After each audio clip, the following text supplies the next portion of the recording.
So I was thinking about making a video about telling you guys, in my opinion, what my favorite circle hook is, and that was the goal. But it's just way too hard to come up with the #1 circle hook because there's so many good circle hooks, and some of them kind of work for different things. It used to be a circle hook was a circle hook. Now a circle hook is not a circle hook. There's so many variations to circle hooks that one circle hook is a lot different now from another circle hook. So I'm going to go over my top 3 circle hooks with you guys, and along the way throughout the video I'm going to tell you guys several tips that applies to all kinds of hooks and several tips that apply to circle hooks. So let's get started.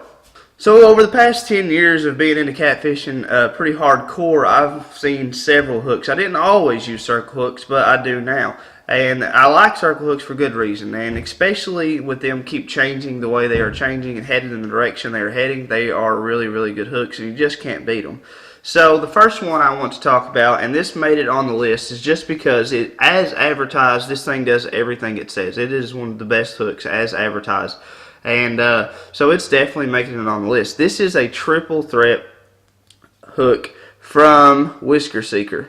So why did this one make it through the list? Because this one, when someone tells me that when I look at a product and they say it does this or does this, I have expectations for it, and so does someone else. And when it goes out and performs the expectations that you had for it and that the company set forth for that product, then, I mean, it's got to be a good product, right? So, and that's exactly what they done with this, and it met expectations. It kind of already met my style of fishing a little bit too, so that, me and this hook kind of fit together. And what I meant by that is I really like setting the hook on circle hooks.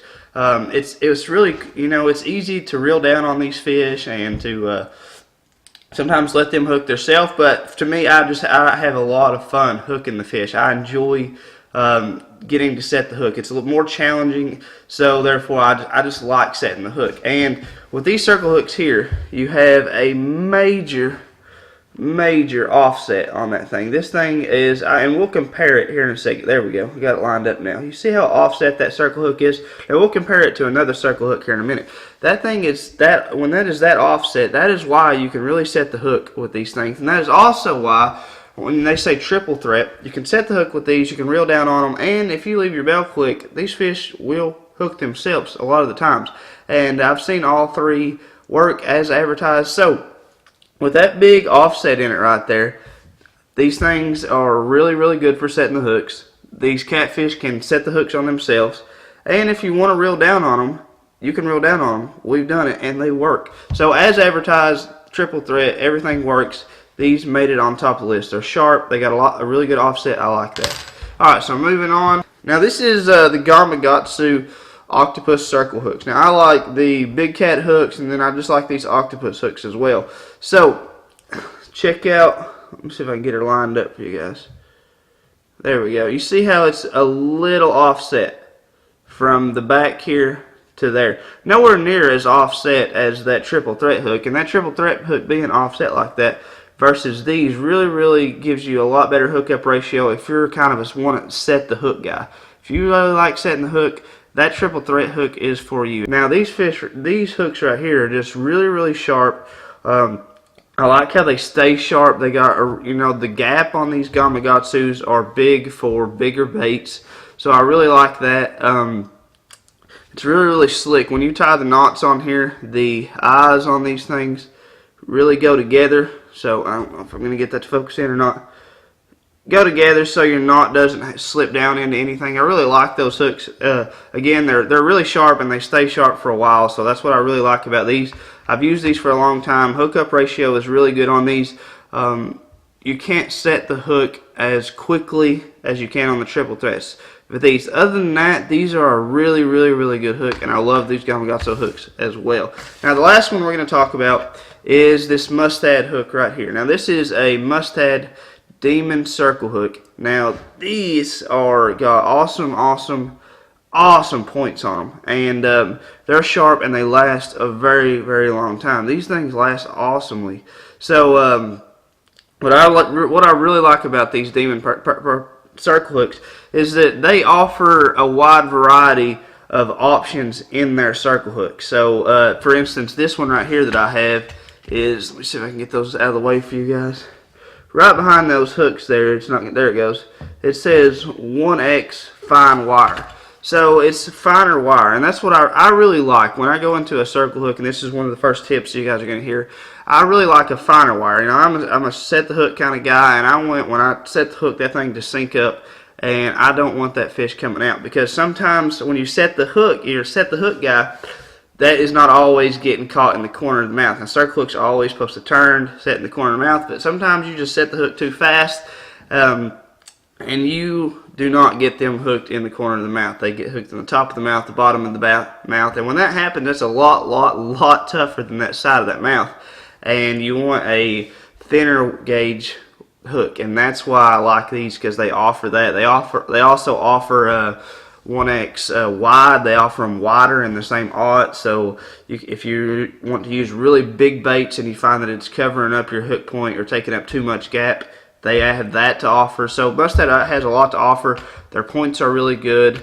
Now, talking about points here, now this is something that I recommend that you guys do for any type of hook you use out there. This is going to improve. If you're looking to improve your hookup ratio, looking for a good hook that's going to help you catch more fish, this tip right here is going to help you catch more fish. Now, the points on these hooks, I've seen, and I speak for myself when I say this too, and I've seen that so many people take and use the same hook over and over and over just because it hasn't broke off yet.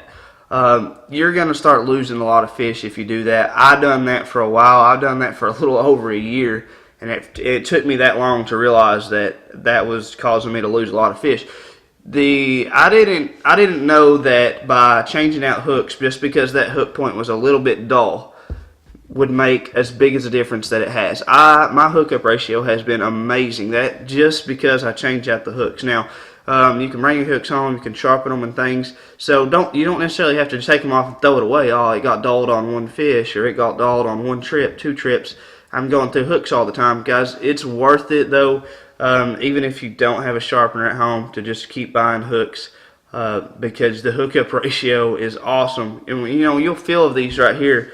And when you push on them, now I don't recommend people do this, but when you push on these hooks right here, it should not take very much pressure at all, and you should poke yourself.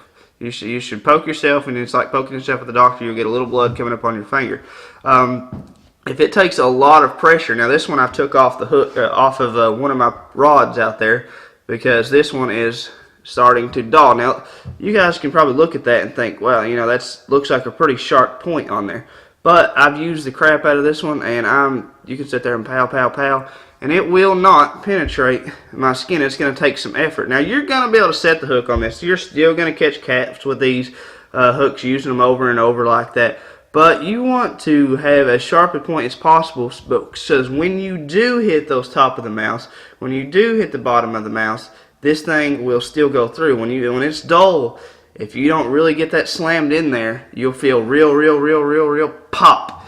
And if you've been fishing for a while, you know the difference between a pop and you just didn't get hooked. He didn't get hooked at all. You'll be able to tell the difference there. Whenever you go to set the hook on the fish and he doesn't get hooked, you just ripped it out too fast, it's going to feel like you're just pulling it through something really quickly.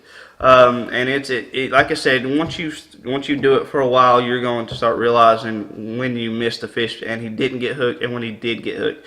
Now, when he did get hooked is one of those times where you go to set the hook, the rod loads up, and all of a sudden it feels like someone was just holding on to that hook and they just let it go and it goes pop. Now, that is when the fish got hooked and he came off. So I found out when I started making sure the points were a lot sharper and that they stayed sharper. I started looking for sharper points. I started each hook that I started testing out and started buying, I wanted to make sure that they come pre-factory, from the factory, with sharp points. That was a big deal for me going forward. The offset, and this is going to be the last tip for you guys before we get off of here, but the offset of this hook right here, as you guys can see, like that. Now this is a Mustad hook. Let me get that straightened out there. Right there is, they're a little offset, maybe by the length, maybe about the width of the gauge itself. That's just how offset they are. Now these right here are insanely offset. The hook, even the entire hook point just starts to bend away from the hook. So if you really, really like your mustad hooks and you're wanting to set the hooks with these a little bit more than what you do now, and same thing with Gamakatsus, same thing with any type of hook that you're using out there, those Team Catfish hooks, I recommend that you get you a little vise, just a little cheap $8 vise or something for your house, and clamp it down right here, get you a pair of pliers and tweak that over just a little bit. You don't want to put a whole lot of torque on these. These hooks are strong, but they still will break in a vise and you torquing the crap out of them. So you just want to torque them enough to get that offset just a little bit more. If you're a set the hook kind of guy, that'll help you out. You can still use your favorite hooks, and they're going to be just as offset as a triple threat hook. But as far as straight from the factory, this one is my favorite for my style of fishing, these triple threat hooks, just because I love to set the hook a lot more than I do reeling down on the fish and stuff. So guys, that's it for today. Thank you guys for watching. If you're not already subscribed to the channel, you should seriously subscribe, because we talk about catfishing and stuff all the time. We do a lot of catfishing, and it would be awesome to have you. So hit that thumbs up, and we'll see you in Monday's video.